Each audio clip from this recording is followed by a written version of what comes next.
Is your destination the United States of America? The whole world has considered its people, and its people have become American. America has benefited, and we have benefited.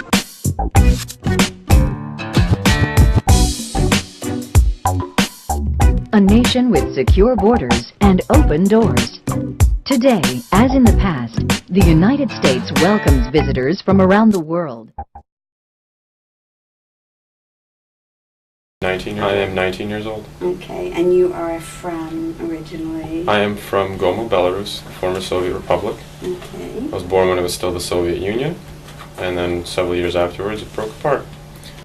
I guess the timeline that's crucial for me is there was a Chernobyl disaster in the Ukraine that happened 2 years before I was born, where actually my dad was volunteered to help clean up. He managed to survive through the whole old Soviet technique of drowning your system in alcohol, and that actually helps get rid of the radiation. So I have a fun family. And then afterwards in '88 I was born. '89 to '91 the Soviet Union was, I guess, discombobulating. Right.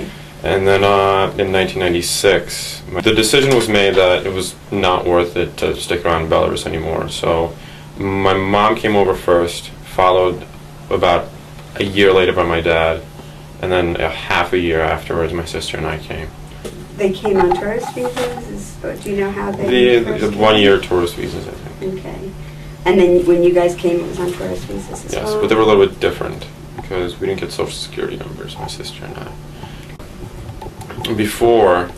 Prior to my sister and I, when immigrants came over on the visas, they got temporary social security numbers that they could, use to basically do things here. Right.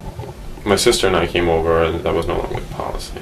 Okay. So that half a year difference made a difference. Do your parents have? Yes, they have social security numbers. Okay. But they don't have green card status, or? No. What do your parents do here? My dad right now is a mason. My mother is a cleaning lady. You're studying chemical engineering. Okay. I'm a bit more into that. Physics, chemistry, math. As much as bureaucracy can bullshit me, science can't. When it really hit me, I was this rock and roll student, if you could say, up until perhaps middle of junior year of high school. I realized that, I'm really working my ass off to end up in a community college. And it just didn't click right. All of a sudden, it didn't make sense anymore. And so I just stopped doing homework. I kept on getting, running through the exams, and from that point on, it was just, why bother wasting my time? I might as well enjoy my free time, and I'll still do well on tests, because that's just the way that I am. I show up on exams, and I just break the curve. But I'll get 80s in my classes, because I won't do the homework component. And it seemed to work out. I'll just show up to AP tests, get my college credits, and I'll still be an accomplished student. I just won't be wasting the rest of my life doing homework when it seemed a little bit unnecessary.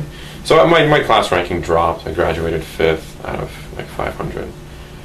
But shameful. But what was the point of being number one? So you could be valedictorian that doesn't go anywhere. Mm-hmm. So, the way I deal with it now is I used to be very secretive about it, and then now it's just not so much, because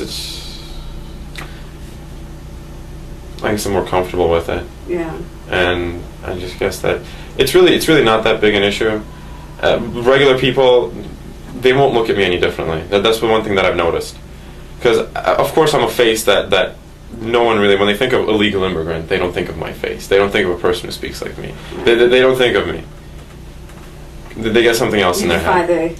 Right. Caricature of. I suppose. And so, not only do people forget constantly, and I almost keep on reminding them that, hey, I kind of can't do this because I don't want to get caught.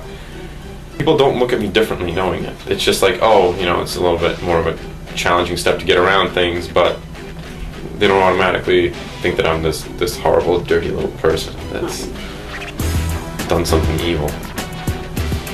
I like to look at myself as kind of more or less than just like, it actually frees me up a lot. Because it just allows me, like, it doesn't group me into any categories, at least for my own sake. It just lets me just be myself.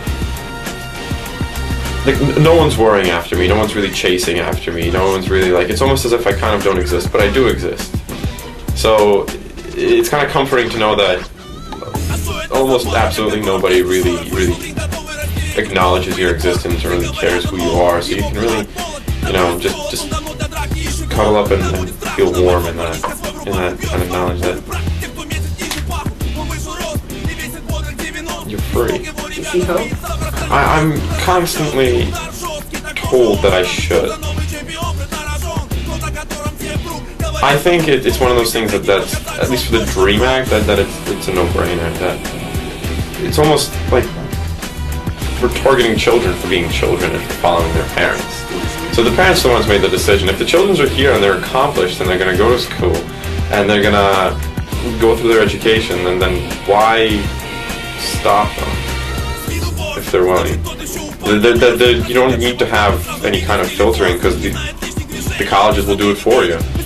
They'll filter the students. The ones who get through, obviously, they're doing something right. I mean, unless I'm mistaken. So, why not? I guess the only thing that I would say to little me is, you know, you're going to have a ride and you're going to enjoy it, but I'm not going to give you any hints. Because the one thing that I can, I guess, be proud of is that, I mean, despite through everything that I've been through, being an accomplished student and not being able to go anywhere, dealing with all these things from a very young age, that I have matured and grown up and just been able to make decisions and been absolutely conscious about everything that I do. That, I mean, as much as I would like to be in a better situation, I wouldn't trade it for the world. If I died tomorrow, I'd be the happiest guy in the world. Like, it's strange, because I have this, you know, as much as I want to be, you know, naturalized and then be able to work and have a normal job and have stuff, you know, stop having all these little complications limit me. It is the thing that's made me me, and it is the thing that gave me a personality that people just love. And I really, you know, I wouldn't trade the way that I grew up. I wouldn't give myself hints. I'd just say that, you know, it's going to be hell some days. You know, you're going to go through the agony and the ecstasy. But, you know, you're going to end up being, I guess, one of the most well-grounded individuals that you'll probably ever meet. So, know yourself well is the only thing that I could tell you.